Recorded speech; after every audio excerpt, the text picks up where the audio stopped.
आज हम एक बहुत इंपॉर्टेंट टॉपिक है वो को डिस्कस करेंगे जो कि हर कंप्यूटर साइंस स्टूडेंट को मालूम होना ज़रूरी है। वो है GDPR. GDPR stands for global data protection regulations. ये यूरोपियन यूनियन की तरफ से बनाए गए लॉज हैं जो कि लोगों की डेटा प्राइवेसी और पर्सनल इंफॉर्मेशन को प्रोटेक्ट करते हैं। मैं आपसे अपना पर्सनल एक्सपीरियंस शेयर करता हूँ।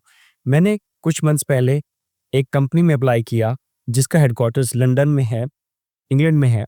सो उन्होंने मेरा इंटरव्यू पास नहीं हुआ, लेकिन उन्होंने मुझे रिसेंटली एक ईमेल सेंड की जिसमें उन्होंने मुझसे कंसेंट मांगा कि वो नेक्स्ट 365 डेज़ के लिए मेरी रेज़्यूमे और मेरी जो एप्लीकेशन की डिटेल्स हैं वो अपने पास स्टोर करना चाहते हैं। रीज़न, वो क्यों मेरा कंसेंट मांग रहे? Because the company is being operated in the England and उन्हें जीडीपीआर कंप्लायंट रहने के लिए यूज़र की इंफॉर्मेशन को मैनेज करने के लिए, हैंडल करने के लिए, स्टोर करने के लिए यूज़र का कंसेंट लेना बहुत ज़रूरी है।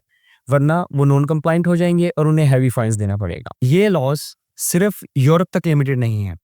अब पूरी दुनिया से अगर कोई भी कंपनी यूरोपीय यूनियन के कंट्रीज़ में जो लोग हैं, उनका डेटा प्रोसेस कर रही है, तो उनको जीडीपीआर कंप्लायंट होना ज़रूरी है।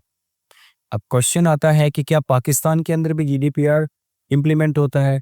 सो directly as per the constitution of Pakistan GDPR implement नहीं होता, लेकिन अगर कोई भी software company, Pakistani software company या सॉफ्टवेयर हाउस जो कि यूरोपीय यूनियन के सिटीज़न्स का डेटा हैंडल कर रही है, उसको प्रोसेस कर रही है, तो उनके लिए जीडीपीआर कंप्लायंट होना बहुत ज़्यादा ज़रूरी है। वरना उनको हैवी फाइन्स का सामना करना पड़ सकता है और कंपनी भी ब्लॉक हो सकती है। Important points in GDPR. सबसे पहला ये कि आप किसी के यूज़र की परमिशन के बगैर उसका डेटा प्रोसेस नहीं कर सकते, उसको यूज़ नहीं कर सकते।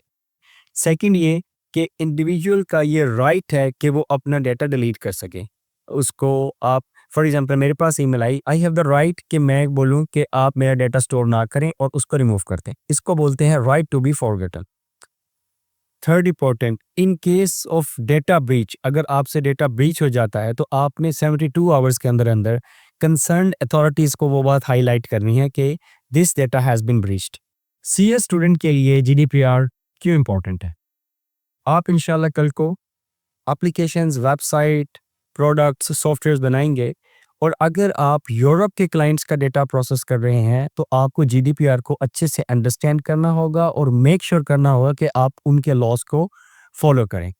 वरना आपकी कंपनी को लीगल ट्रबल का सामना करना पड़ सकता है। So to sum up, data privacy is not luxury, it's the basic right of any individual और एज अ फ्यूचर इंजीनियर हमें इस राइट को रिस्पेक्ट करना है। अगर आपको ये वीडियो अच्छी लगी हो, इंफॉर्मेटिव लगी हो, so please do share with other people, other coming engineers who might need to know about the GDPR. मिलते हैं अगले वीडियो में। अल्लाह हाफ़िज़।